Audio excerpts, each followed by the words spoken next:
Sore hari ini saya menghadap Bapak Presiden Prabowo Subianto di Istana Merdeka untuk menyampaikan sejumlah update atau laporan, sekaligus juga mendapatkan arahan-arahan atau direktif yang menjadi rujukan dalam kami melanjutkan berbagai perencanaan ataupun langkah-langkah di lapangan. Tema hari ini khusus berbicara tentang bagaimana memperkuat konektivitas secara nasional. Kita tahu Indonesia adalah negara yang memiliki kondisi geografi yang khas karena terdiri dari banyak kepulauan. Ada beberapa wilayah yang juga masih tertinggal. Oleh karena itu, konektivitas atau infrastruktur pendukung transportasi darat, laut, udara termasuk kereta api ini penting untuk kita kawal bersama-sama. Karena bukan hanya untuk melayani mobilitas masyarakat, tapi juga untuk meningkatkan ekonomi di berbagai daerah, menciptakan sentra-sentra pertumbuhan baru, termasuk juga menghubungkan antara kawasan industri strategis dan kawasan ekonomi khusus. Kami juga menyampaikan kepada beliau bahwa sampai dengan hari ini kita masih terus perlu mendorong agar sektor transportasi ini terus diperkuat. Karena sekali lagi ini penting dan sangat mendasar. Di antaranya tentu terkait dengan sektor kereta. Secara nasional, kereta masih menjadi primadona. Setiap tahun kurang lebih 500 juta penumpang kereta atau 1,6 juta setiap harinya. Artinya masyarakat kita masih mendambakan transportasi kereta yang semakin baik, maju, modern, dikelola secara profesional, nyaman, aman, dan juga terjangkau harganya. Jadi kita harus meletakkan kepentingan masyarakat, terutama masyarakat yang membutuhkan atensi dan dukungan dari pemerintah. Oleh karena itu negara harus hadir, dan ini menjadi komitmen kuat dari Bapak Presiden Prabowo Subianto tadi. Beliau menyampaikan negara pemerintah akan hadir untuk memastikan sektor transportasi kereta ini juga semakin maju dan berkembang.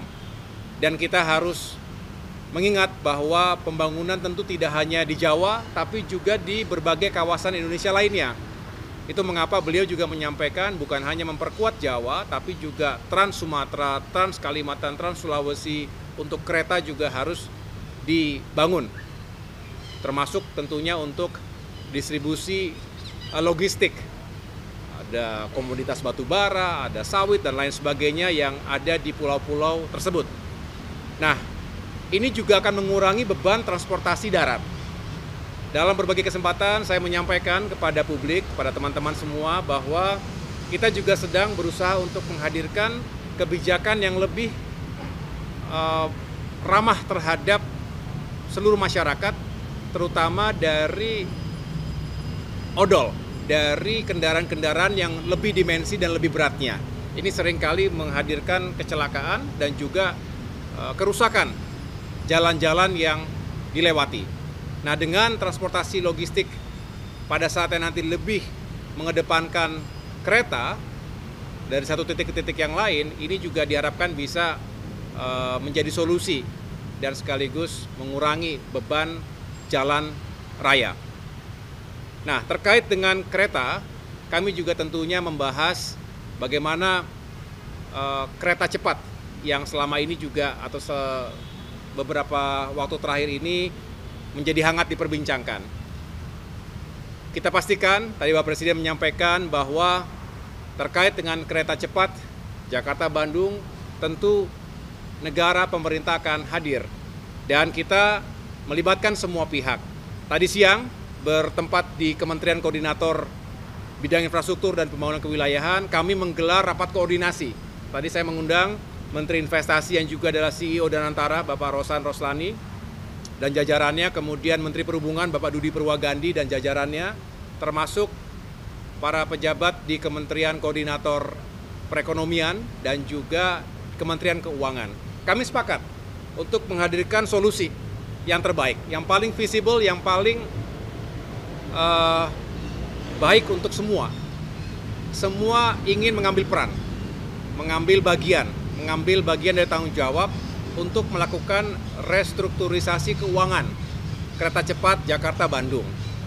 Dan pada akhirnya kalau itu sudah selesai, kalau itu sudah bisa kita carikan solusi yang terbaik, barulah kita secara bersamaan juga mengembangkan kereta cepat untuk jalur-jalur berikutnya. Termasuk beberapa saat yang lalu, Pak Presiden menyampaikan kenapa tidak Jakarta-Surabaya, bahkan sampai dengan Banyuwangi. Harapannya akan membuka atau memberikan jalan bagi pemerataan pembangunan. Ini berbicara keadilan, saya ulangi, berbicara keadilan dan pemerataan antar wilayah. Tidak boleh ada yang tertinggal dan tidak boleh ada yang kemudian tidak terjangkau.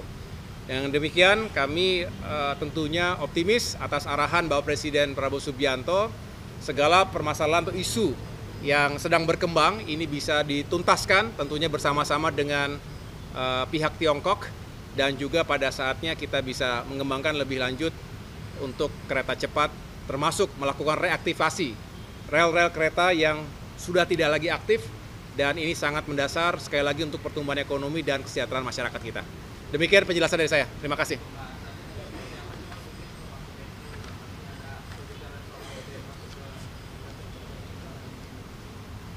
Tadi di ruangan saya sendiri bersama tambahannya tentunya ada Bapak Mensesnek dan Bapak Seskap.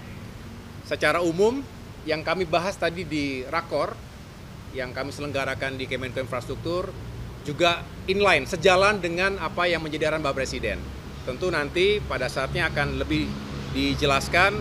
Yang paling penting adalah sekarang sudah bisa diberikan kepastian bahwa negara pemerintah akan hadir untuk sama-sama kita mencarikan solusinya ini. Ya, nanti secara spesifik tentunya akan kita jelaskan pada kesempatan yang lain.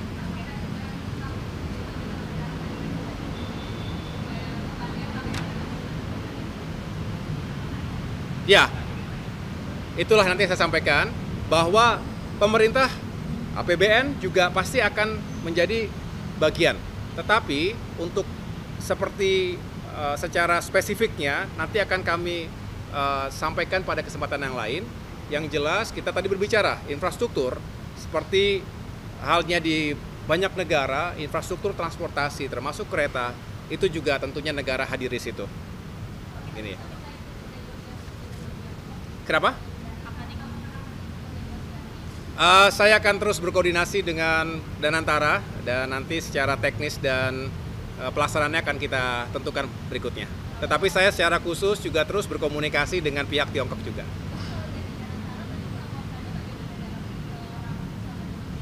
Ya. Ya, ada banyak aspek ya yang juga sedang dinegosiasikan. Kami tidak ingin mengumbar dulu karena namanya juga masih negosiasi.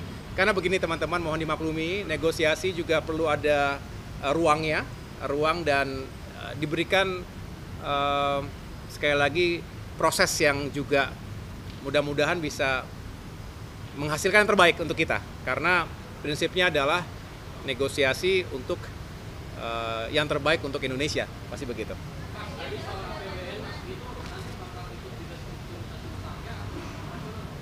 Kenapa? APBN, ya inilah yang saya sampaikan tadi. Ada bagian nanti pengembangan konsep ini ya. Sementara ada sejumlah opsi ya. Bagaimana operasional dan kepentingan untuk kita bisa fokus pada profit ini dipisahkan dari bagaimana mengelola infrastrukturnya. Nah, harapannya sama-sama bisa berjalan dengan baik begitu, dan ada bisa dikatakan sharing responsibility atau burden sharing. Cukup ya, makasih teman-teman.